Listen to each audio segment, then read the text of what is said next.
Welcome into the Illini Inquirer podcast. Welcome into our live YouTube listeners. Welcome if you're listening on the podcast later on.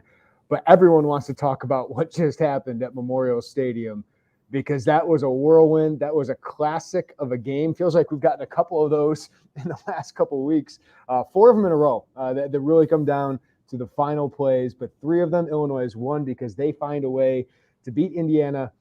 Was this a Pac-12 game?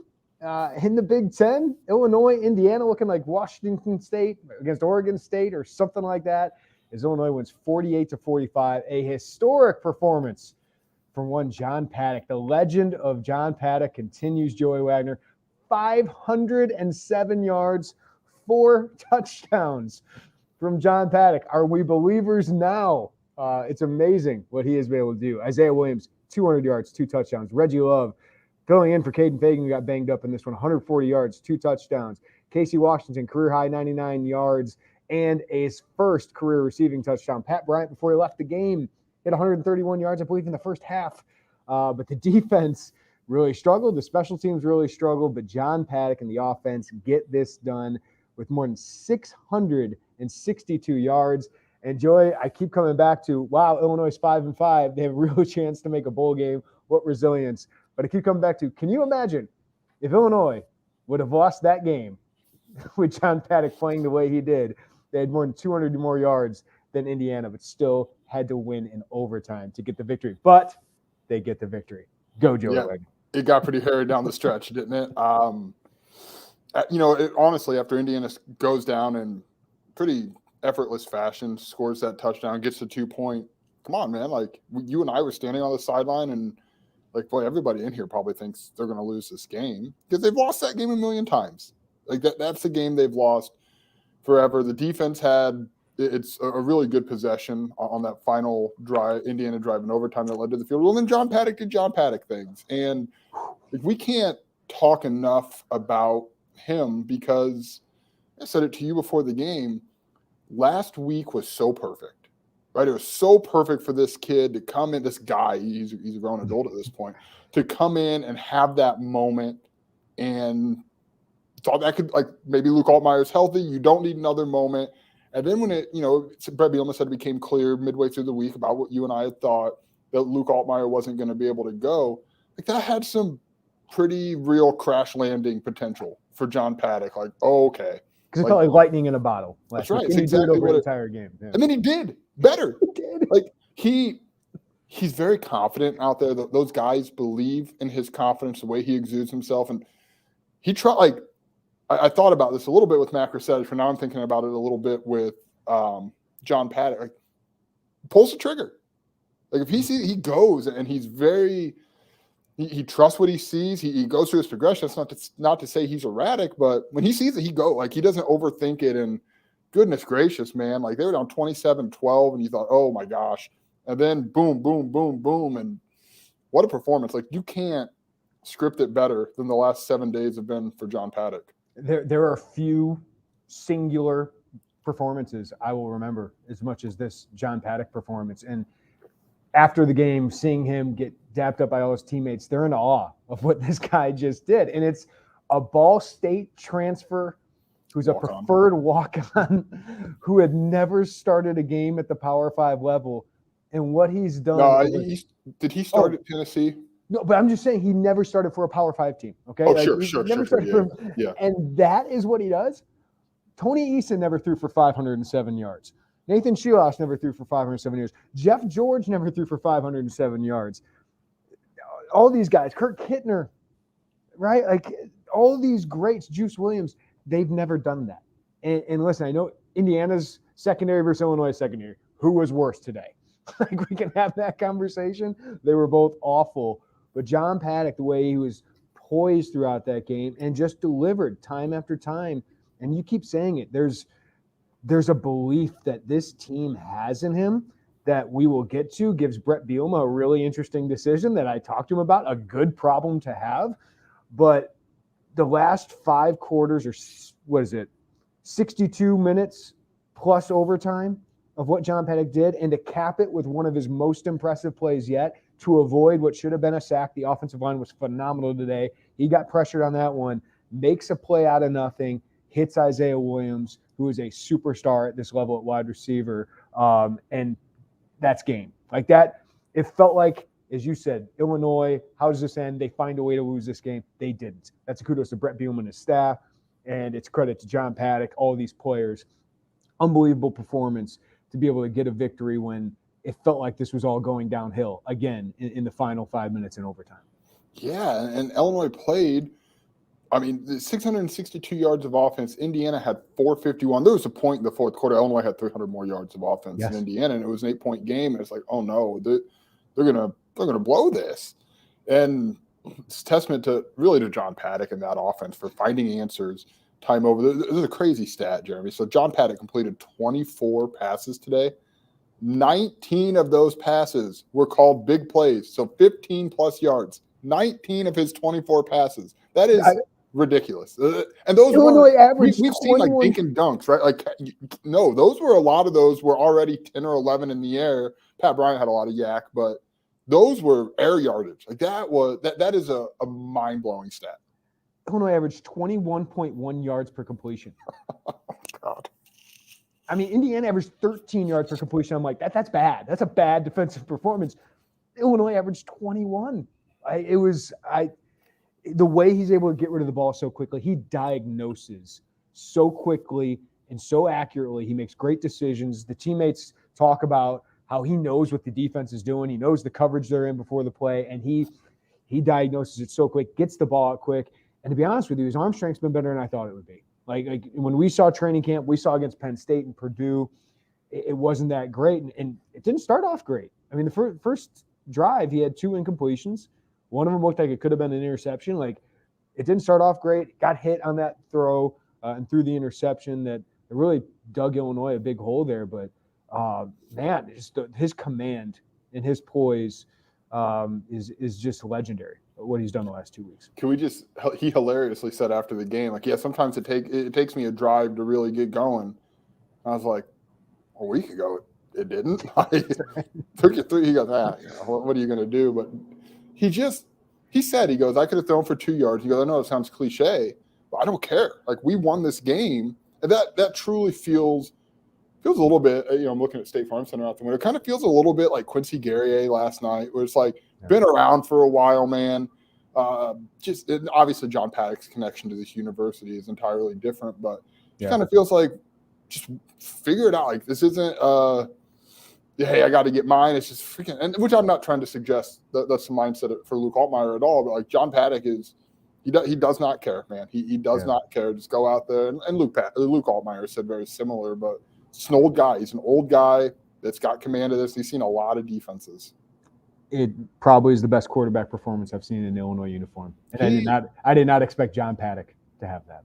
John Paddock probably did not expect John Paddock to have that. If we're being truthful, he's got the most passing yards at Memorial Stadium in a single game. And at some point, it's just so raw after a game. At some point, he and his family are going to talk about what his grandfather, his uncle, his great-grandfather have done here, and realize that he's got that. Dude, that's really, really cool. Good tease, Joey, because I got a story coming out about that. What? That's stunning to hear. This kid has been raised to be cool under pressure. He's been raised by his family, by his grandfather, to be ready for these moments. And boy, is he ready for these moments. We'll talk more about this. We'll talk about the quarterback situation moving forward. I asked Brett Bielema about it. We'll get to that here coming up. We got to talk about some other great performances and the negatives on the other sides of the ball. We'll get to that. But Brett Bielema, here's what he had to say right after the game. Obviously excited to get out of here with a W. Good credit to Indiana, hard-fought game. I showed the guys last night, really, since they had their bye week. They made some changes on their coaching staff, and really, I think their first game was against Michigan, and they were up early on them.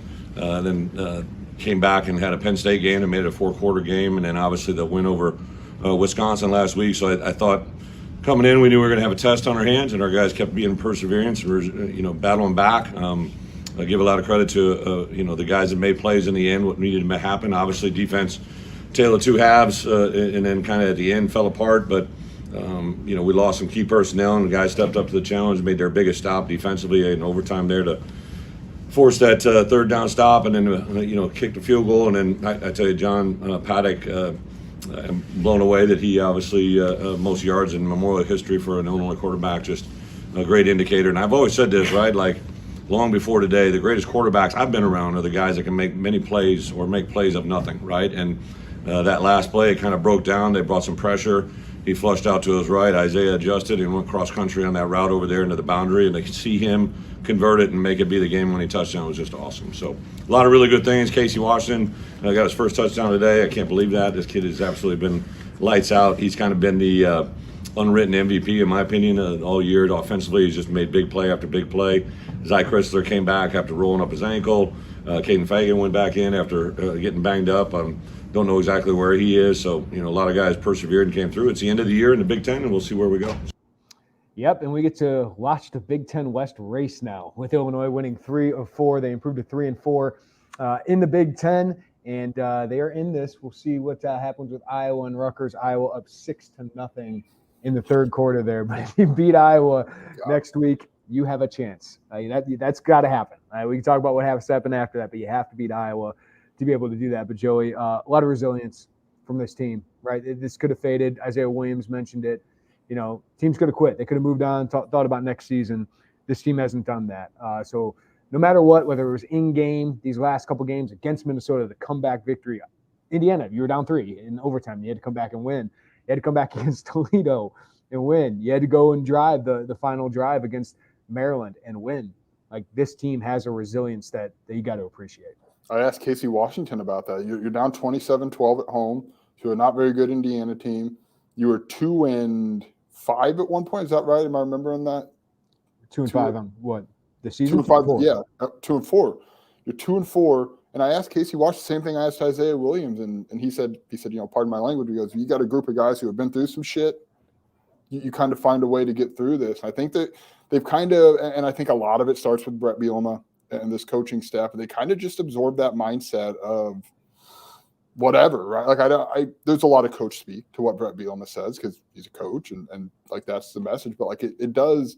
I thought the same thing last year. It does get regurgitated that coach speak that he has, and like it feels like in an authentic way it gets regurgitated back, and like those guys are all in on what Brett Bielema's selling them, and saying this whole season, this game, this season, like this could have gone a lot of different ways. They figured it out, and it's not been perfect, right? Like no one's going to say this has been a perfect season, but they're a win from bowl eligibility. The West is still hanging around to take. If they can swing it. Just you wouldn't have thought this a month ago, Jeremy. Yeah. All right. Isaiah Williams is a superstar. 200 yards, 9 receptions today. He and John Paddock have a connection that is unbelievable right now. They are targeting him early and often. He is now up to, I believe, 893 yards on the season, just behind Marvin Harrison, leads the Big Ten in receptions. I think he showed up, first team all Big Ten today. So kudos to him. Pat Bryant only played like a half, right? Got injured in that third quarter, left the game. Don't know what that injury is. This is one of his best performances. The yak he was getting, the yards after catch, that was one of his biggest issues. Didn't have to go up and get one like in a one-on-one battle, but boy, he's really good on those slants, big physical target, and the ability to get yards after catch. And Casey Washington with a career best performance. Joey was just 1 yard away. 1 yard away from 100. That would have been 3 Illinois wide receivers with 100 yards. That's only happened one other time. It was when Dave Wilson threw for 621 yards back in 1980. So phenomenal performances by the wide receivers. You see why those guys play all the time. And shout out to Ashton Hollins, 3 catches, Absolutely. 46 yards when on 3 targets. When Pat Bryant went out, Ashton Hollins just picked up that baton and played extremely well. And then Reggie Love, Caden Fagan goes out. You're like, oh, how's this rushing attack going to go? Just fine. 440 yards, 2 touchdowns. Fagan did come back in the game. So they'll see. Brett Bielema said he was clear to come back. He left after that run. He left in some pretty, from our view up in the press box, some pretty excruciating pain. Yeah, so we'll see. I mean, that's a big injury for Illinois. We'll find out probably on Monday the severity of that. But Reggie Love comes in healthy, and boy, he showed a burst. 37-yard touchdown run. Was really good today. But Isaac Ambrose asked us who's the unsung hero of this game. For me, it's the offensive line. Phenomenal protection today for most of the game, and the running lanes Reggie Love had were really, really good. So that offensive line's taking some arrows. They were really good today. Yeah, they were. They have been, right? Like, you've seen this line progressively get healthier, and it's not what they envisioned in training camp. They flipped. They flipped. We've talked about this at length, Isaiah Adams and Zy Chrysler, and they've gone through some growing pains, and they've gone through some unhealthy stretches there, but you're starting to see them gel. It's paved the way for Caden Fagan, and now for Reggie Love. That's a good one. I mean, to me, and it's because I'm, spoiler alert, writing about Casey Washington, but kind of an unsung. He has been for a while, and that touchdown, that was a big one, man. His first career receiving touchdown. He had to fight like hell to get in there. It's that was a big moment for him. It's a big moment for this offense. Would this surprise people? Illinois has 2 of the top 10 receiving yards guys in the Big Ten, with Williams and Bryant. Bryant up to 515 on the year. Casey Washington is number 20 with 394 yards. Look at this Barry Loney offense. Finding its groove a little bit. Can we talk about that? Barry Loney, this is phenomenal performance. I mean, prepping your quarterback, getting him ready, attacking what needed to be attacked. Listen, 6 games in, we're wondering, is this guy going to be here next year? And this is really good what they've been doing. 4 straight games of 20-plus yards. They've played well enough to win, I think, for the most part in the last 4 games. So kudos to Barry Loney. I think he's kind of found his groove here. Yeah, you see, like, they're staying ahead of the chains, which has been huge. And I think a lot of it comes back when they can run the ball. Barry can get in his bag a little bit. And I thought he was today. Had some good play calls, even being down Caden Fagan. And look, I mean, the Nebraska game, Brett Bielema was in there hammering the podium. He's frustrated. I don't know that it was solely directed at the offense and Barry Loney. It was probably a collective frustration, but it was kind of wondered, like, oh my gosh, what's going on here? And the offense has come out of that and has played really, really well. And I don't want to sound like a broken record. I do believe running the ball is so much of it, and that ability to do that and do it. And that's, Caden Fagan got a lot of deserved credit for that because he's been pretty good these last few games. But you saw Reggie Love go in there, and you're right. It probably comes back to the unsung hero of this game. It's the offensive line and that ability to move. They were moving people today. Thought the defensive line played pretty well today. The pressure wasn't consistent, but Johnny Newton got a sack. Dylan Rosiak made some big plays, especially in overtime. He had a sack. Gabe Akis had a man just ran over somebody for that sack. But boy, Joey, this secondary got diced. Bad. They got crushed today, and that's a huge concern moving forward. Taz Nicholson had maybe not next week. That's true. I guess you got Iowa. You got a bounce back performance for the defense. I mean, Clayton Bush did make some plays. Matt Krasetich, first career interception. That was the kind of interception I've been waiting for this defense to make. Go make a play on the ball. He showed the speed and the range to get there. But Donovan McCulley looked like Marvin Harrison Jr. out there. He's a good player, but he was just – those guys are too small on him. Taz Nicholson had a terrible performance. The spit to get ejected from the game. It's bad, man. Xavier Scott got moved out there. Taz got moved into nickel, and Xavier Scott battled, but obviously McCulley was too much for them. It's basically Indiana's, if they would have done that more, felt like they could have came away with a win if they kept going to McCulley. But even when they went elsewhere late in that fourth quarter, Illinois just got crushed in that secondary. So that's a huge concern. Like that's a position you need to develop. Zach Toby, Sabor Kareem, some of these younger guys a little bit more. Xavier Scott, I think, has had a good season. Did have 2 pass breakups and 9 tackles today, but that was ugly for Aaron Henry's crew. It was really bad, and you saw a little bit of that last week with broken coverages there in that first half. They rebounded, but I mean, when they went over to McCulley, it was a catch for 10 yards or it was a flag for 15, and he drew. I'd have to go back and look at how many pass interference calls he drew, but it was bad, and it felt like Illinois should have won this game by 14 points. The way that they moved the ball offensively, you got to get it figured out. Illinois had 5 pass interference calls, and let's see, 4 were on coverage of Donovan McCulley. Yeah, that's like, you can't have that. You can't. I don't know. But here's the thing. Like, I don't mean to be the downer here, but like, what are your answers back there? You tried to go with Zach Toby, who's longer. You're seeing him go through some growing pains there. Taz Nicholson, I thought until today, he bounced back after a ton of penalties early. he bounced back, and I thought he'd been playing pretty well. And today was just a bad game. And Brett Bielema says Taz Nicholson told him this got a he said, she said about spitting. He was kicked out of the game for spitting. That's a bad look. It's a bad look. If he did it, it's much worse. But regardless, like, and he's getting around like 10. He's getting around 10 penalties for the year. That's way too many. I thought, and we'll talk to Matt Rusedich this week. That was interesting, Jeremy. Matt Rusedich going back to that deep safety spot. Some packages, Miles Scott came back in late, but that is Matt Rusedich has been a name you've heard here and there all season, and a lot of it really manifested on special teams. We hadn't seen a lot of it on the defensive side, but to see that start to happen, I wonder if that's something Illinois tries to unlock a little bit more moving forward. I thought another interesting development in the secondary, Solo Turner, moved into that dime package. So it's not trying to make anyone feel better. They're trying things. It's not working. It's not working. It worked in the second half last week at Minnesota, but you got to figure that out. Probably not by next week, but at some point, you got to figure that out. And they did man, they did zone. So I do think Aaron Henry tried a lot of stuff, but they just had issues all over the field there. All right, we're going to get to the big topic people are already talking about. Who starts a quarterback at Iowa? We'll get to that. We'll get to your questions. We'll take your super chats as well. We appreciate it. But first, let's hear from one of our great sponsors. Let's talk about home field apparel since the start of the season. There are a lot of collegiate apparel brands out there, but we wanted to partner with Home Field because their designs are the best out there. Some of Illini Inquirer's favorites are the basketball ringer tee, the rose tee, and the 1980s long sleeve with the script Illini. It's great. Be sure to check out homefieldapparel.com, filter by Illinois, and see what we're talking about. And our listeners get an exclusive deal using code Illini23.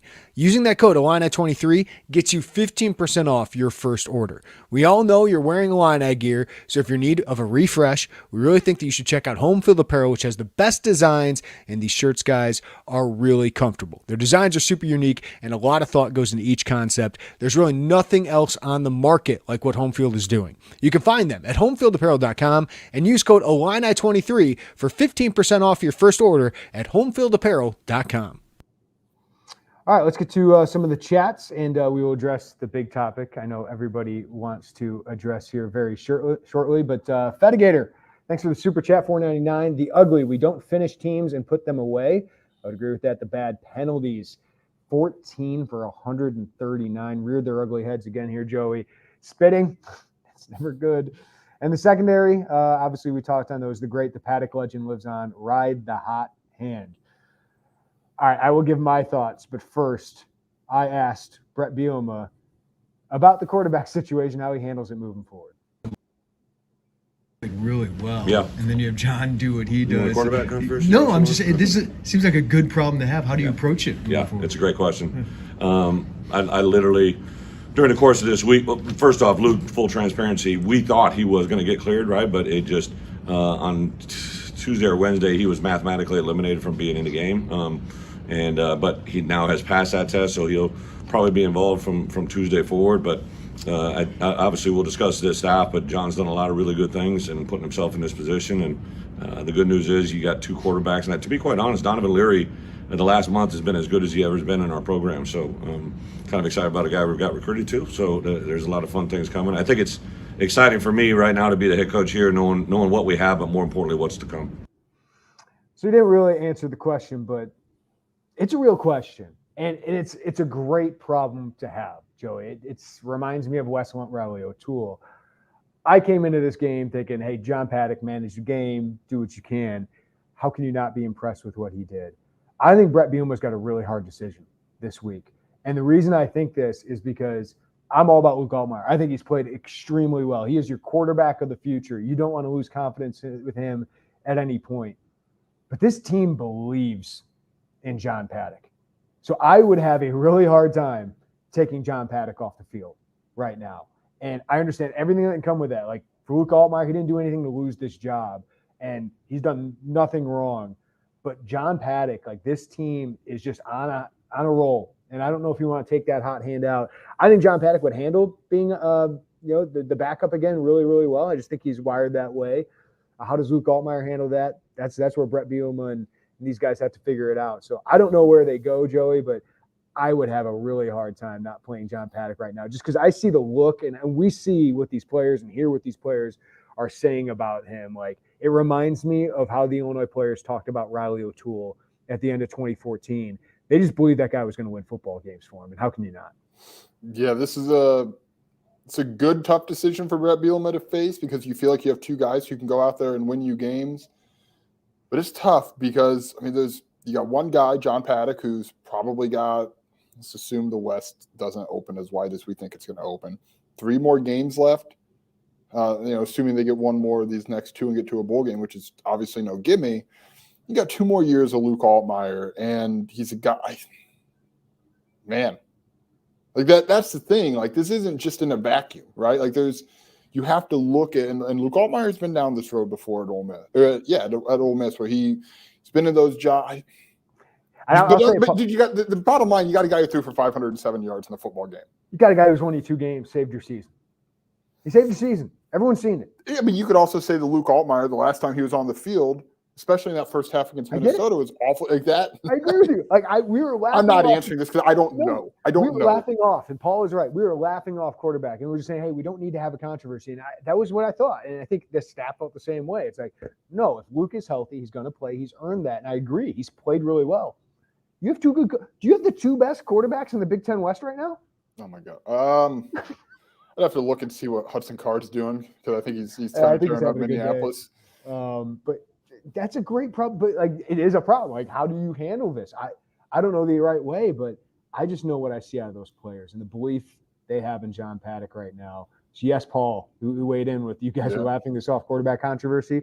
Brett Bielema kind of laughed it off, but I think he acknowledged, like, yes, this is important, and how they handle this is going to be important. Do you start Luke Altmaier and have a short leash? But then if you pull him against a really good Iowa defense, like, this Iowa defense is that is to me the wild card in this conversation. Is you're going into a very unique, elite Iowa defense. Like, that's the X factor in all of this as you try to figure this out. Because that's not, you're not playing Indiana minute. Like, Iowa's unique. Brett Bielema talked about that. He said, they played Iowa. We can't look at that. Like, the way they do defense, I don't remember which game it was earlier in the season, but remember this, we watched them against Purdue, not against Iowa. So that compounds the entire issue, in my opinion, because Iowa's so different and so freaking good at what they do defensively. Yeah, like I would roll with him, and I got to figure out how to get that. Got to have those real conversations with Luke and be like, dude, you did nothing to lose this, but we just have to ride this guy right now. I believe in Luke Altmaier, I really do, but what you've seen the last 2 games is now real. Like, it is real what he has brought. He has brought a spark to this team.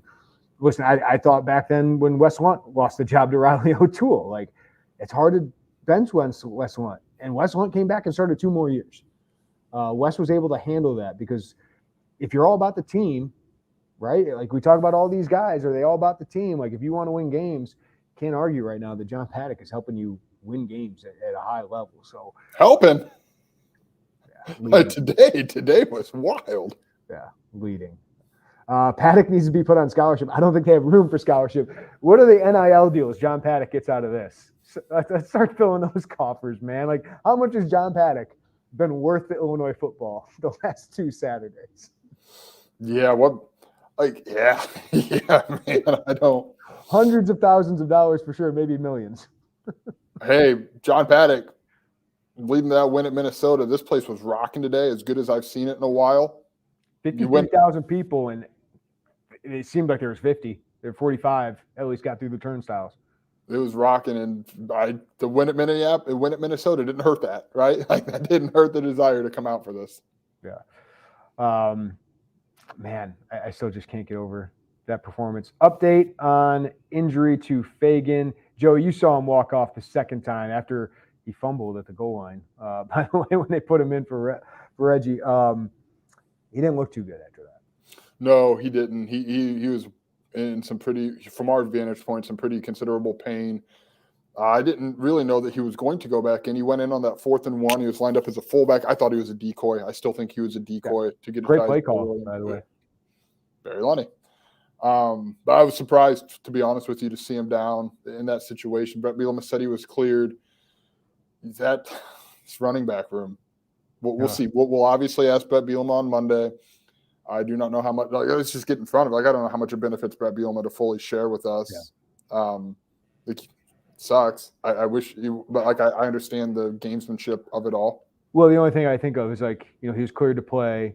It reminded me of Matthew Bailey, how he was cleared to play with a shoulder injury, came back in, re-aggravated it, and then he was out for the rest of the game. It reminds me that I don't know if it's the same injury, but that's kind of what it reminded me of. He was in the medical tent for 27 minutes immediately. Gluing them together, and I think they're probably getting it looked like a shoulder thing, so probably getting a brace on there.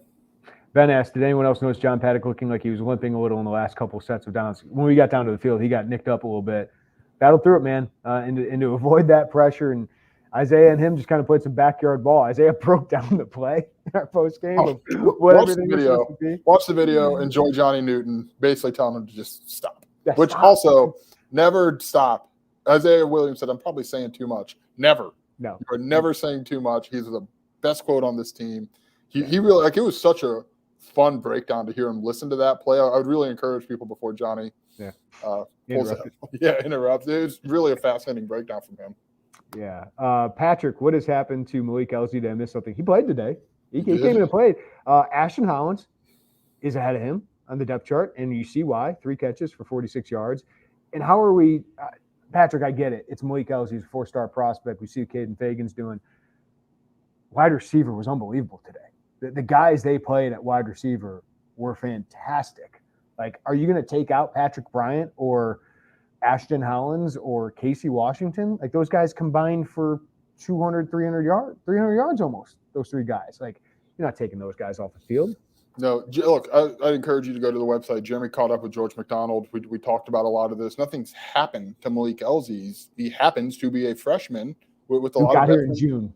Yeah, with a lot of veterans in front. I get it. Like, I'll be honest. Like, you and I thought he was going to play a lot more this season than we've seen of him.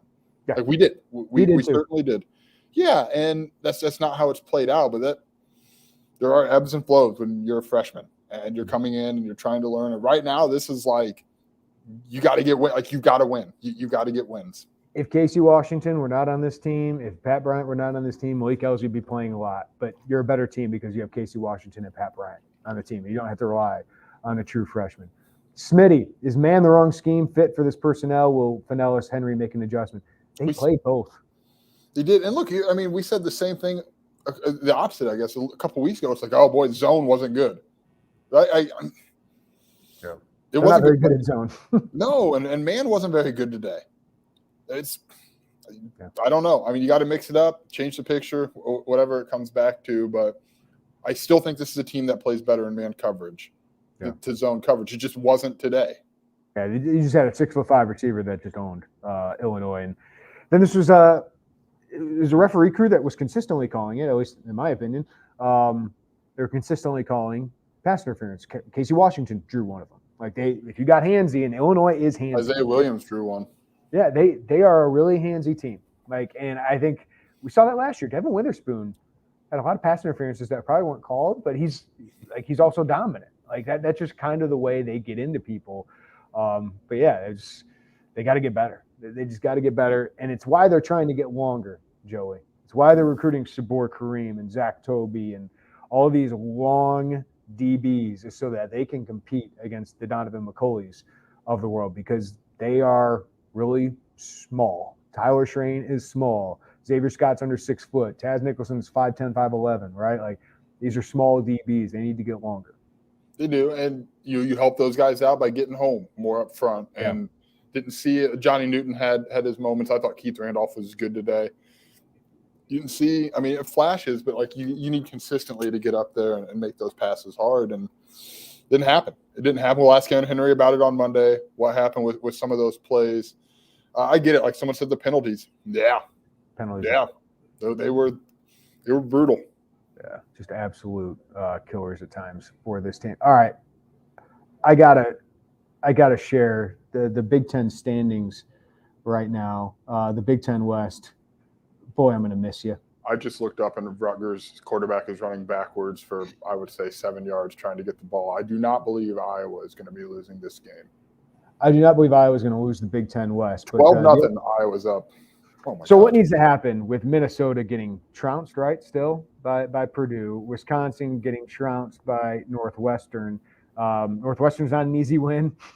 Guys, they're probably going to be fighting for a bowl game in that game because they'll be 5-5 today. I don't know who they have next week, but it's going to come down to Iowa.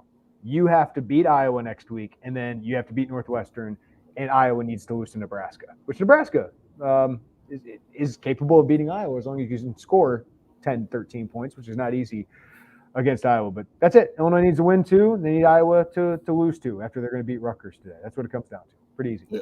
Someone says the Wisconsin loss looks worse every week. Hey, so does Nebraska. That's the one.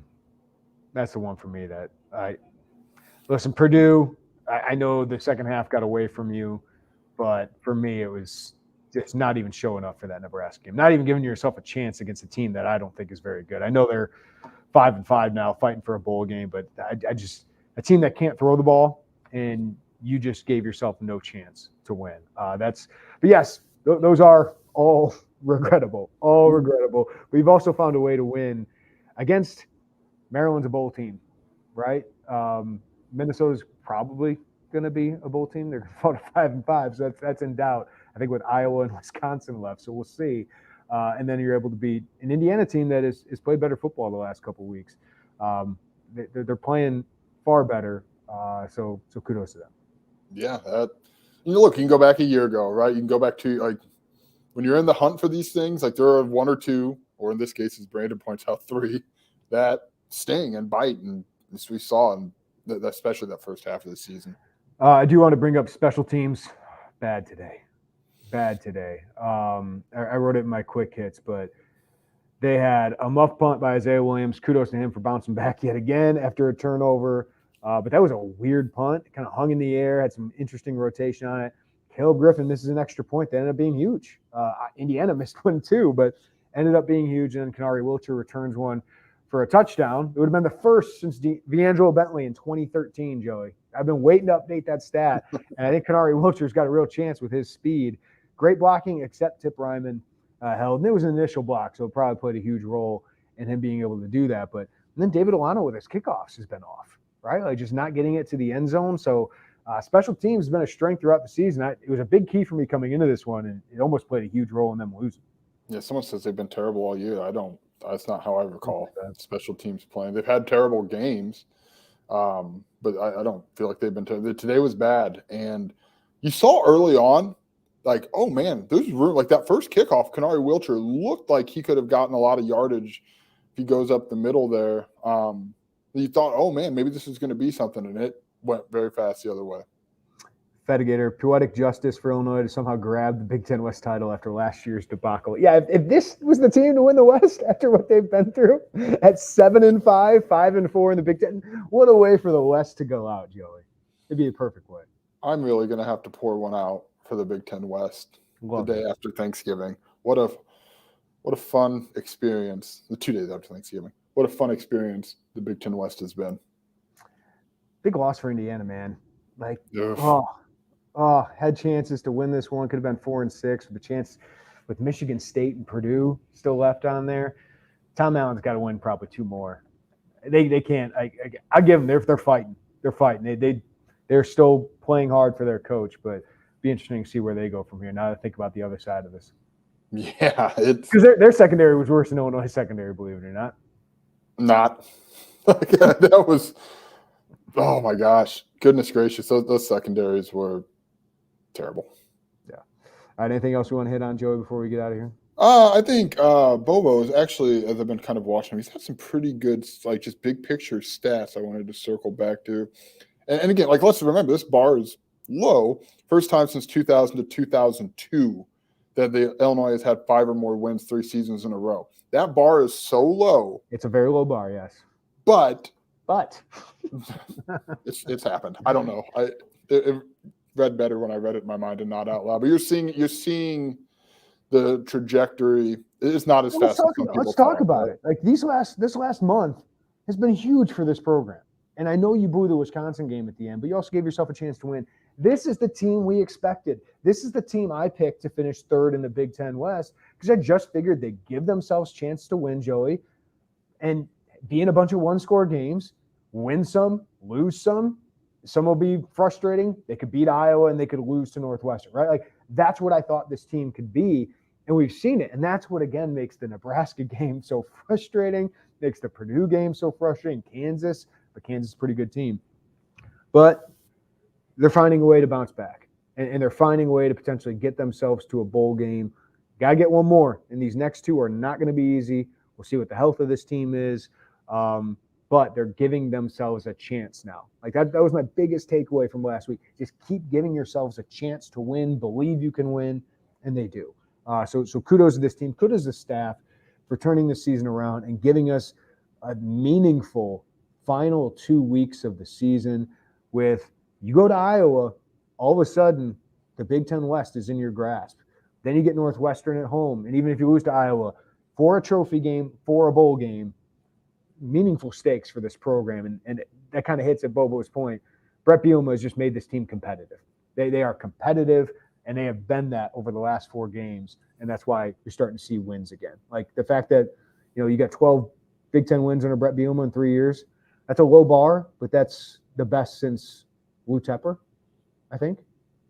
Like that's something. Yeah, you wanted football to matter in November. Like basketball is going on across the street. Looks like they might be something. But you wanted football to matter in November, and it's mattering in November. And it's been a quick turnaround, relatively speaking. But man, we'll see. We'll see where it goes from here. But what a turn. Yeah, TCR Brad. Thanks, Brad, for listening. All we've ever wanted to do is able to compete in every conference game. Looks like to me that's the reality. It has been during the last month, and it has been for most of the Brett Bielema era. They need to get better. They need to recruit better. You need to keep stacking talent.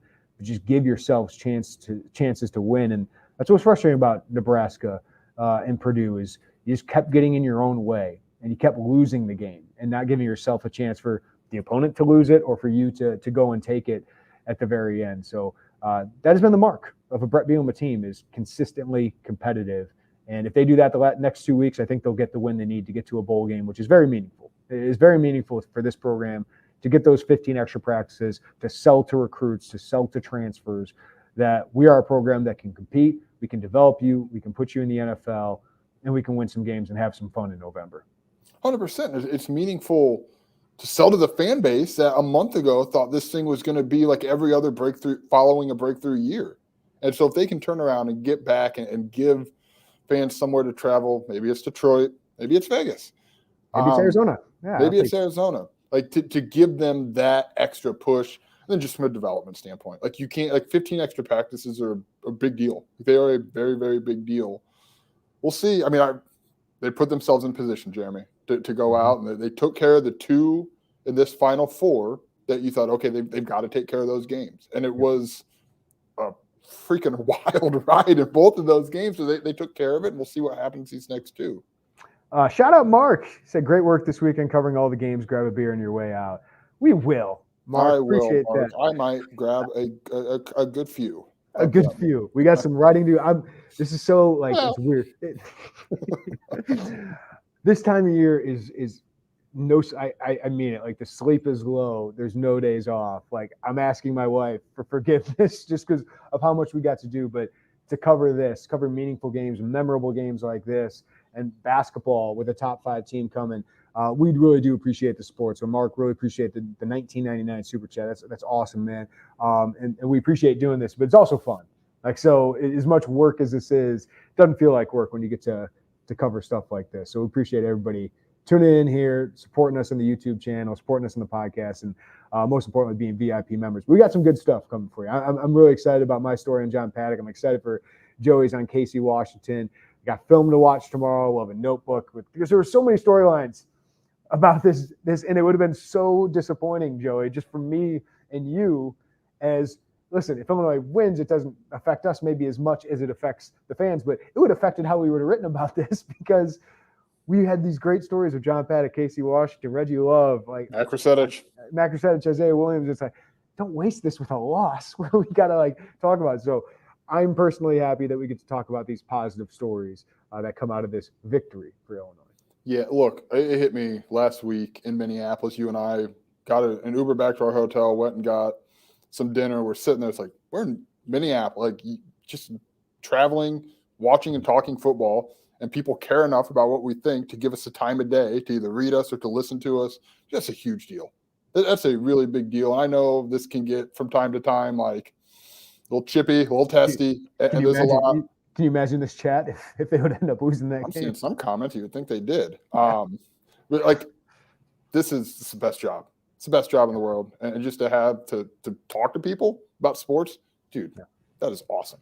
Yeah. So appreciate you guys. Thank you for listening. Give us a like on the way out of the live YouTube channel. If you would, subscribe to us, hit that notifications bell. Appreciate all the support you guys are giving us. Follow us on wherever you get your podcasts as well. Rate us, review us.